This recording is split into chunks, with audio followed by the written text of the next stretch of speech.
কুণাল ঘোষের মুখের হাসিটা দেখে এটা বোঝা যাচ্ছে যে 21শে মে ফলতার নির্বাচন ঘোষণা হওয়ায় উনি জাটপন্নাই খুশি হয়েছেন। কারণ এই যে ওখানকার যে জাহাঙ্গীর না কি আছে, আকবর কি আছে, সে মালটা আসলে দিদির নয়, সে হচ্ছে ভাইপো। আর ভাইপোর লোককে কুণাল ঘোষ মোটেও ভালোবাসে না। এবারে একটা কথা বলি, একজন আইপিএস অফিসারকে মুজুরো করছে।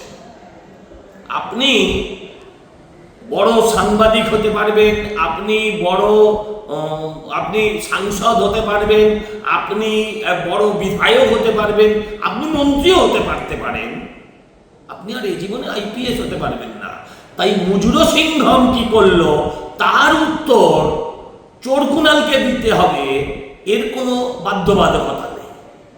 খুব ফাটছে, মুখে হাসি, মনে কি যন্ত্রণা।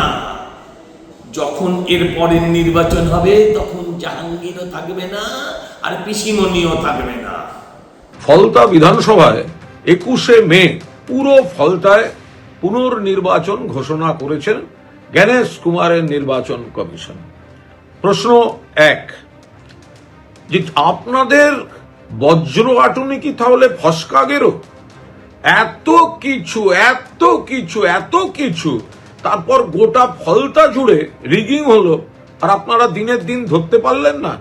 তার 3 দিন বাদে গন্ডারের গায়ে সুড়সুড়ি দিলে 3 দিন পর হাসে। তো আপনাদের কি এত রিগিং হলো যে ডে অফ ইলেকশন ধরতে পারলেন না?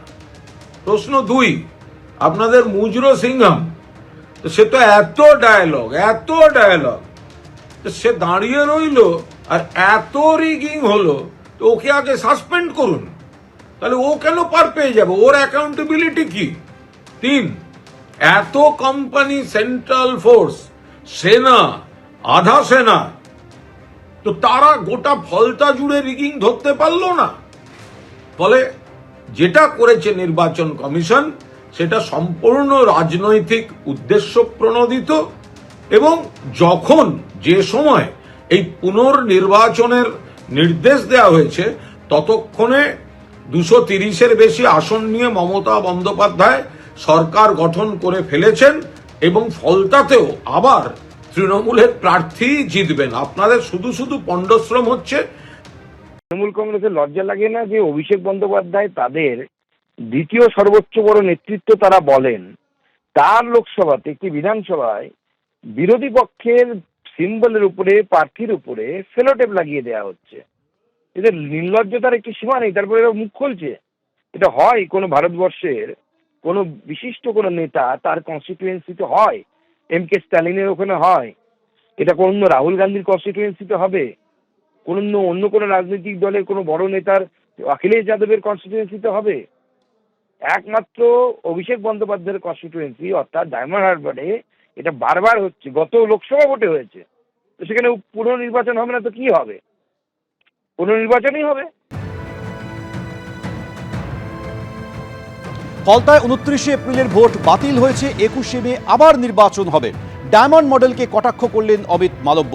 চূর্ণ বিচূর্ণ হয়ে গেল ডায়মন্ড মডেল, কটাক্ষ করে পোস্ট করলেন বিজেপি নেতা। ফলতায় 29শে এপ্রিলের ভোট বাতিল হয়েছে, 21 তারিখ আবার নির্বাচন হবে। এবার ডায়মন্ড মডেলকে কটাক্ষ করলেন অমিত মালব্য। চূর্ণ বিচূর্ণ হয়ে গেল ডায়মন্ড মডেল, কটাক্ষ বিজেপি নেতার। এদিকে পাল্টা হুঙ্কার ছুড়েছেন অভিষেক বন্দ্যোপাধ্যায়। তিনি বলছেন যে 10 জন্মেও আমার ডায়মন্ড হারবার মডেলকে দমাতে পারবে না।